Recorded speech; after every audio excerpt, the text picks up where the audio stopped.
Can I borrow your phone? Sure. Look for this game for Colin for his birthday. Starts with D. Dewey or something. I need to look at your phone for the toy sale. I just need to borrow your phone for a minute. Sure. To look on the toy sale. See if they got that game. I'll bring you there. Get all the saucy rolls. You're a pig. You could have had something else.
Are you prepared to suffer to save your son?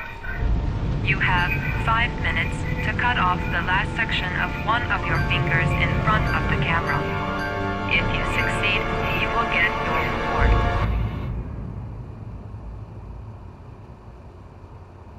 Agent Norman Jaden, FBI. Good evening. My name's Scott Shelby. I'm a private detective. I'm investigating the case of the Oregon killers. I'd like a room. Madison Page, 27, single. Ethan Mars has had psychological problems since his first son died. He is haunted by visions of drowning bodies.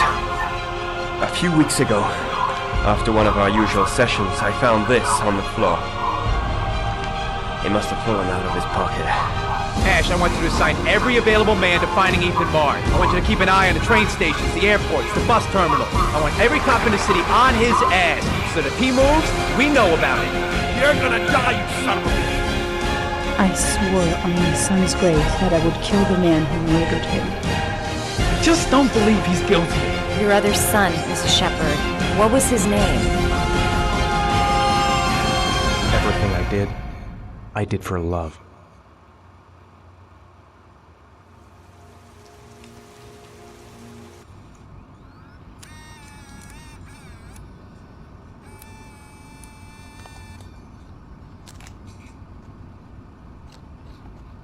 Go ahead, take a seat. Can you give me your name and your age, please? My name is Mary Smith. I'm 24.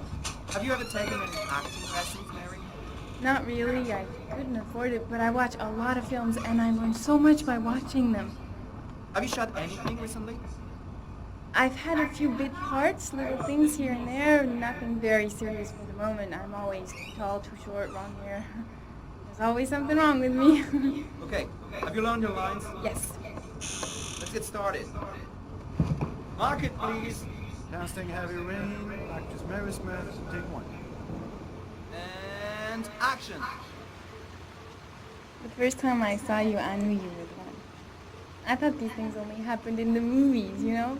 Pounding heart, the sweaty hands, and the shaky legs. I was coming out of the theater, and it started pouring heavy rain, so there I was, soaking wet, teeth chattering, freezing cold, and then you came up to me. You looked at me straight in the eyes, and you said, "Need an umbrella, miss?" You sent me flowers for weeks, and you said you'd love me forever. 3 months later, we were getting married. God, it sounds so stupid. It's such a corny romance. But real life, it never ends up being what you think it's going to be. You think it's going to be one big happy fairy tale. And then one day you wake up in an average little house, leading an average little life, and your real dreams are about paying the bills and maybe someday getting a bigger TV. And you realize that maybe that wasn't the life you were dreaming of. You realize maybe things could have been different. And maybe I actually could have lived with all of that, but then one day it all just stops. Starts with something small. A little lipstick on a collar. A few nights when you come home a bit late.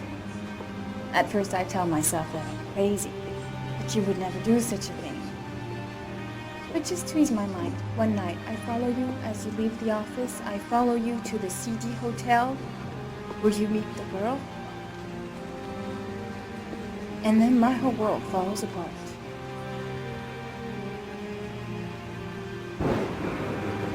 I come home and I cry for hours in my kitchen. I get the gun from the drawer in the bedroom,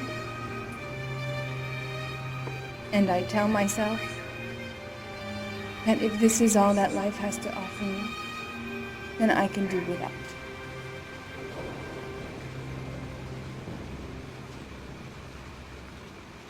But then I change my mind. After all, I'm not the one who's cheating. So, quietly, I wait for you to come home, sitting in my average little kitchen. Obviously, when you get home, you don't suspect a thing. So I press the fucking gun against your forehead and I take a few seconds to watch the fear grow in your eyes. You tell yourself, she won't do it, she doesn't have the guts, she's just trying to teach me a lesson. But you are so wrong, honey. I sentence you to death for turning my life into a soap opera cliche, for stepping on my dreams, for not giving a shit about me all those years, and for lying to me and betraying me and humiliating me. I'm making an example out of you for all the assholes out there who think they can keep on fucking us over and over. Goodbye, my love.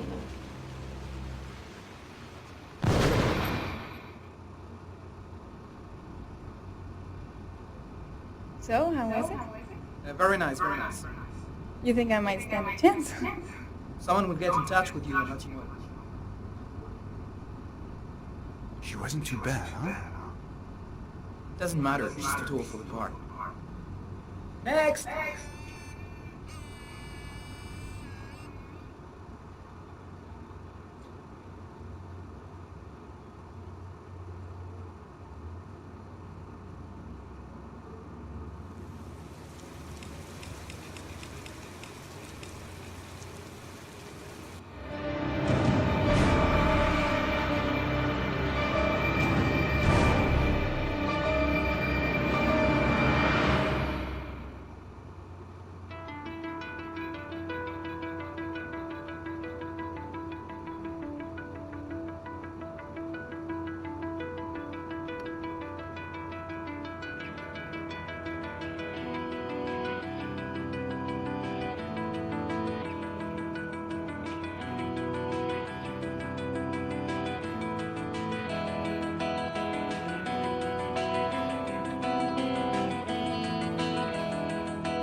Agent Nana Jade, FBI.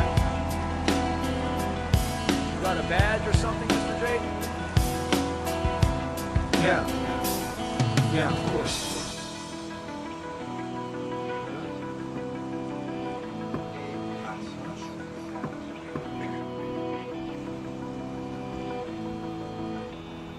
Check. You can pass.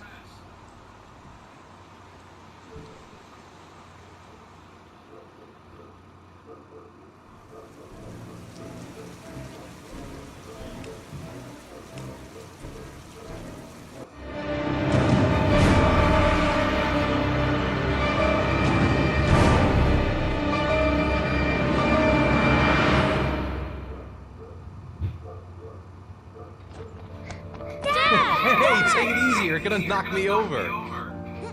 So this is your big day, huh? Am I grown up now? 10 years old. That's not exactly grown up, but you're getting there. So, just give me a name for the camera. My name is Pascal Langdale. What is the text that was given to you? I have Norman Jayden and Ethan as well. Sean may be dead in a few hours. He wants to test me. He wants to punish me for Jason's death. See, I'm the one who should have died. I wanted to save him.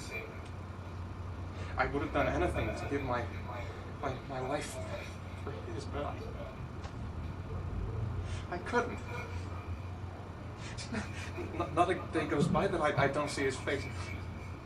Now, Sean has got nothing to do with that, nor do any of the other children. This has to stop. You've got to hand yourself into the police. Look, if I hand myself into the police, I lose all chances of finding Sean. They'll question me, but I won't be able to tell them anything because I don't know anything. I don't know what happened. Ethan, you may have killed those children. You don't know what you're capable of. You must end yourself I in. have to save Sean at all costs. He may be a prisoner somewhere, and I'm the only one who knows where. If I have to face up to all these trials to prove to myself that I love my son, then I'll do it. Ethan, it's crazy. You have to hand yourself in. I'll hand myself into the police when I have found Sean. Now, promise me you won't inform on me until I have found my son. Recent report indicates that the police are now treating this as another kidnapping. Hello there, sweetheart. What can I do for you? I'd like a room. For you? Anything. That's for sure. I'm 25. I've been modelling for 5 years. I didn't mean to get into modelling at all. I was scouted on the street. I was shopping with my mum. The last time I saw him, he was watching a convoy of trucks going by. I told him that, I was about Mel to let us know. And he suddenly turned and looked at me. Colin wants Spider-Man for his birthday. Locked. I'll go and get your phone. I didn't realise what was happening. I heard cries from behind me. Everyone started running in slow motion. I just remained motionless, locked on his gaze. I hadn't noticed the detonator in his hand. Your vast experience hasn't prevented 8 victims from being murdered. Fucking asshole! Blake, if you've got a better plan, I'm willing to listen. Don't be shy.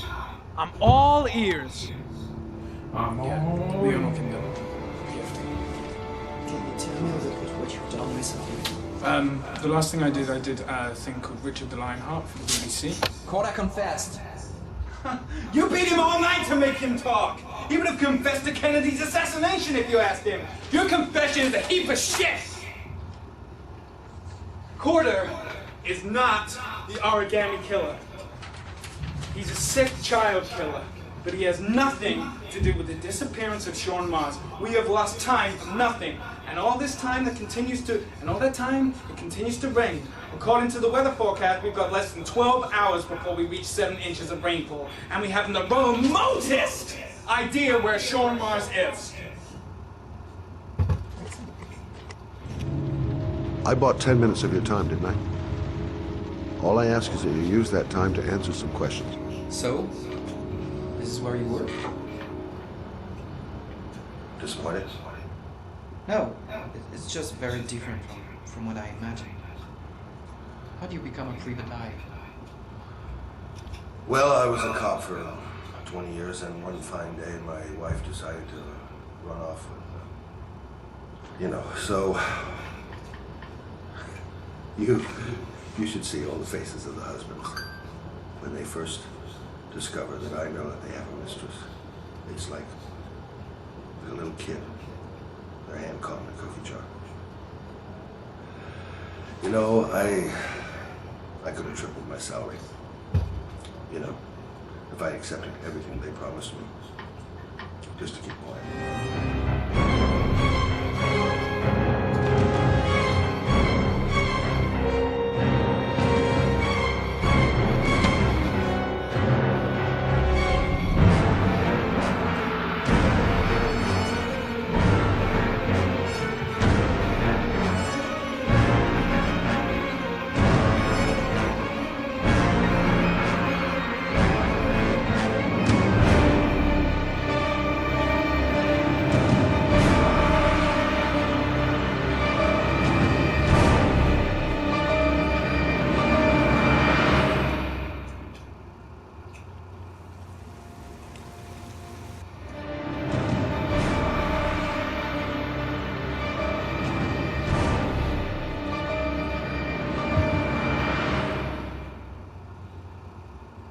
In an experience like Heavy Rain, I believe the music plays a very, very important role, and we know that, but we rediscover that at each game.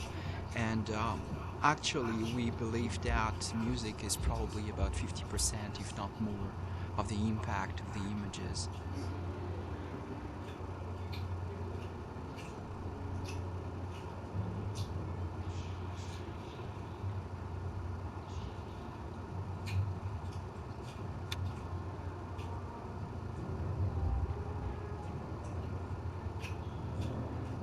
biggest challenge with music in a title like Heavy Rain is the non-linear nature of the piece.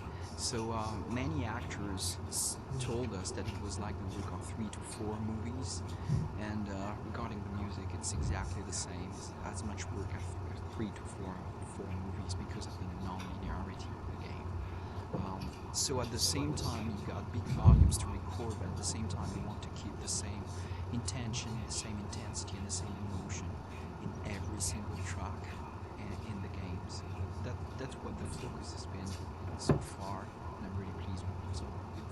It was a bit, bit difficult at the beginning, but at the same time easy because I knew David before, so I know what he likes and what he doesn't like. So it for me, it's a good start. When you already have a relationship with the director, you save time.